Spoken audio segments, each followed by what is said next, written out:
welcome back to my channel. My name is Sherwin. For those of you who are new here and you don't know who I am, I'm gonna do this. Go to my first video, the first video that I've ever posted, and there you'll find out exactly who I am and what I do. And for those of you returning, if you are returning to this channel, thank you so much for coming back. Welcome. Gather around, sit down. So if you're new to the industry, if you've been in the industry for a while and are struggling to build clientele, this video is for you. I also think that if you're any type of service provider, this video is for you because it's generalized. Any service provider will be able to turn this video on and get something from it. 3 reasons why your clientele is not growing. 1, your work needs work. 2, your customer service needs work. And 3, your marketing needs work. And 1, 2, and 3 have one word in common, and that's work. As you know, in business, it requires you to do the work. In order for you to yield results, you have to be able and willing to do the work. Most of the time we're able, a lot of times we're not willing. Until you're willing to make the changes and the sacrifices needed to grow and build your business, it will not change. I'm gonna start with 1, your work needs work. As a service provider, it's actually in your best interest to provide quality service to your clients. How do you do that? In order to do that, you have to lock into your education. You have to be able to perfect your skills. Think about it. If you're paying your hard-earned money for anything, you want to make sure that it's done right. You're not paying somebody for half work. So I'll pay you full price for a service and I'm only getting half the work. So as a nail tech, for instance, you do a full set. In school and everything in education teaches us that, and I'm speaking of nail technology now, teaches us that a full set should last at least, at the minimum, at least 2 weeks, right? So that means when I leave, from the day that I leave your salon, my nails should not lift for those 2 weeks. This is me on the client's perspective. My nails should not lift for the entire 2 weeks. The entire 2 weeks that my nails are done, I should not have any lifting problems. The polish should not chip. My design should stay intact. That it is your responsibility to practice and find ways to be able to provide quality service by purchasing quality products, by making sure that you are investing in your education, that you are investing in your inventory. You should be educated on the products that you're using, fully educated on the products that you're using, and not buying stuff just because it's pretty or it's popular. You should know what works best for you. One acrylic brand may work good for one nail tech, and then you go try to use that acrylic brand and it doesn't do what it does for the other nail tech. You have to know which products are which products work best for you, which products to recommend for your clients, because at the end of the day, someone might be allergic to acrylic, and I've heard that so many times before. It might not be even a real allergy, but if a client comes in and tells you that they are allergic to acrylic, it is in your best interest not to use acrylic on that client. From the foundation to the finished product, you want to make sure that your work is quality. A client should be able to confidently wear your work and be able to tell someone else about it, which is number 3, but we'll talk about that later. Be able to wear your work and be able to tell somebody else about it without thinking, oh, last time my nails lifted, or last time this and this happened to the work, so I'm not gonna tell someone else about this person. You get what I'm saying? You get it? I know you get it. To perfect your work, you want to invest in yourself. You want to take classes. I know right now there are so many people hosting classes, and the real is that everyone that you take a class with may not be great at what they're doing or a great teacher. That's just being real, not throwing shade at anything or anyone. But it is also your responsibility to try to look for people in the industry who are really successful, 1, and 2, people's work that kind of looks like the work that you're going for, or that is similar to your work. So if you specialize in short sets, you're not going to take classes from, unless you're trying to change your niche for your clientele to be mostly long nail clients. You're not going to take a class from someone who specializes in long nails. If you're trying to perfect short nails, you're going to look for someone who specializes in short to medium nails, and you're going to take classes from them. If you're trying to perfect acrylic, you're going to take acrylic classes. If you're trying to perfect nail art, you're going to take nail art classes. Whatever you do, no matter how long you stay in the industry, never stop investing in your craft. Never stop practicing what you're doing, because practice makes perfect, or almost perfect, whatever. As cliche as that may sound, practice does make perfect. Don't let them lie to you. And another thing is being confident too. Another tip for your on making sure that your work is quality is confidence. Because as long as you're confident, you always want to practice. Because I'm the best and I have to stay the best no matter what. So I'm going to practice. You always want to practice your skills, because what you don't use, you will lose. These sayings that I'm saying, they sound very cliche, but they are not. They are true, especially when you have a skill. Which leads us to number 2. Your customer service needs work. Ultimately, your work plus your customer service is your reputation. So if I can make an equation, it'll be your work plus customer service equals reputation. Your work plus your customer service equals your reputation. You got to think about your name. When people hear your name, especially when it comes down to a service that you're providing, what would you like for them to say about you?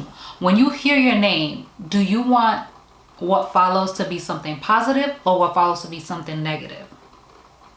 So that's why these two go hand in hand. And one thing for sure, people will always remember how they were treated, whether it was good or whether it was bad. The bad thing is that people will especially remember when they were treated bad. That's why I always tell the girls that work for me, when you're working under my name, under my brand, nobody's going to remember this, this person in Sherwin's salon did this. They're going to remember the brand name. Or I went to this salon, insert salon's name, and they were so disrespectful. They don't have no customer service, like, you know how it is. So you should always remember the work plus the way that you treat people. Your work plus your customer service equals your reputation. At the end of the day, treat people nice, treat people with respect. Understand that as a service provider, you are not doing your customers or clients a favor. They are paying for a service. In my decade of doing nails, one thing for sure I can confidently say, my customer service is A1, spectacular. My customer service is spectacular. It is spotless. And I've been told that over and over from people that I've mentored, from friends listening to me talk to my clients. Spectacular.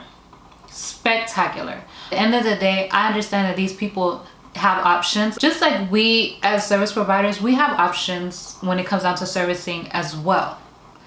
But I understand that clients have options, and there's so many other places that they can go, especially being an African American service provider in a nail industry that is dominated by Asians. It is really in my best interest to make sure that I treat my clients with the utmost respect, because they're spending their money with me. And I appreciate that. As a business owner, as a service provider, me providing great customer service ultimately tells my clients that I appreciate them taking the time out to spend their hard-earned money with me. And I definitely appreciate that. Now, we're not even going to talk about the cases where we have disrespectful clients. In my long time of being a service provider and a business owner, I have hardly had those type of instances because of the customer service that I provide. It is very rare, not to say that it's never happened, but it doesn't happen often. It never happened often to where I would have disrespectful clients. I feel like the reason I haven't had the experience of having many not difficult, scratch that, because it's difficult and disrespectful is two different words, and we've definitely had difficult, but disrespectful clients have come by rare, and I feel like a lot of it is due to the fact that I am aware that my customer service is spectacular, and anyone working around me or with me, they have to exude that. It has to show. If my name is on it, the customer service has to be exemplary. It has to be. It has to be. So we're down to number 3. Number 3 reason why you're not building clientele. Your marketing needs work. This is a big one. This is a huge one. This is actually a huge one. This is big. This is big. I feel like a lot of people don't think about it, but think about it this way. There are 7.5 billion people in the world. That's a lot of people. That's a lot of people. The goal in mind when you're marketing your business is to think no one knows you.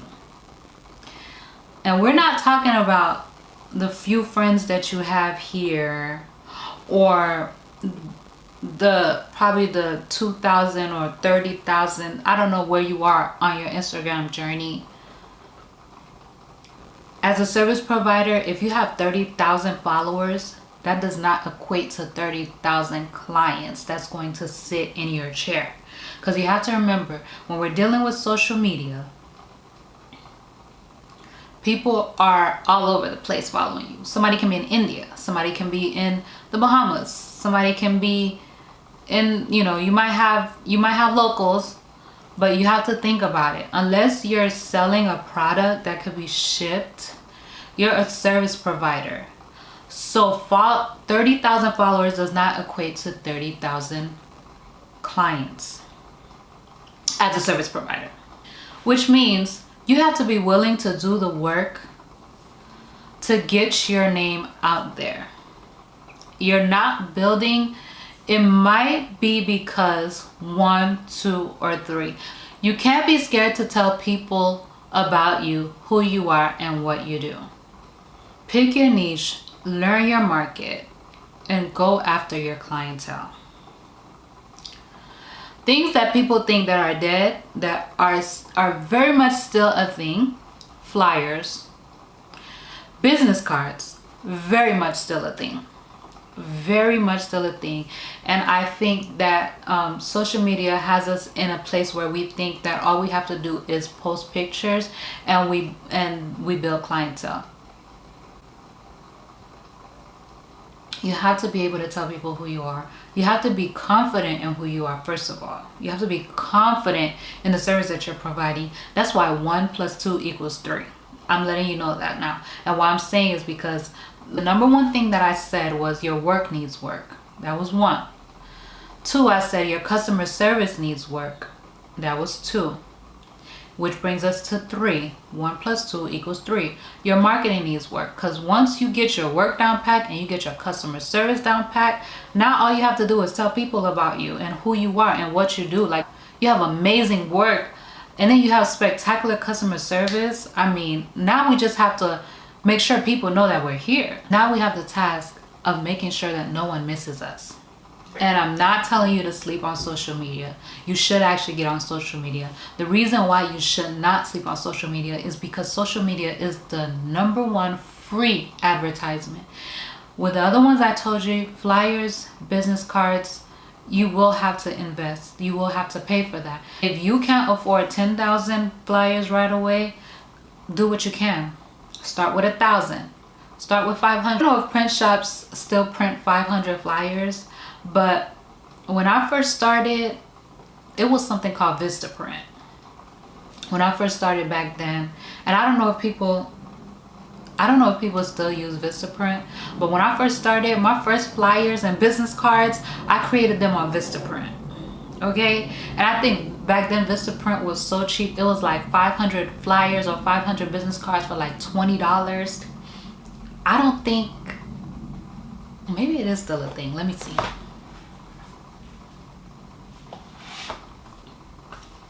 I think Vistaprint is still here. Let me see.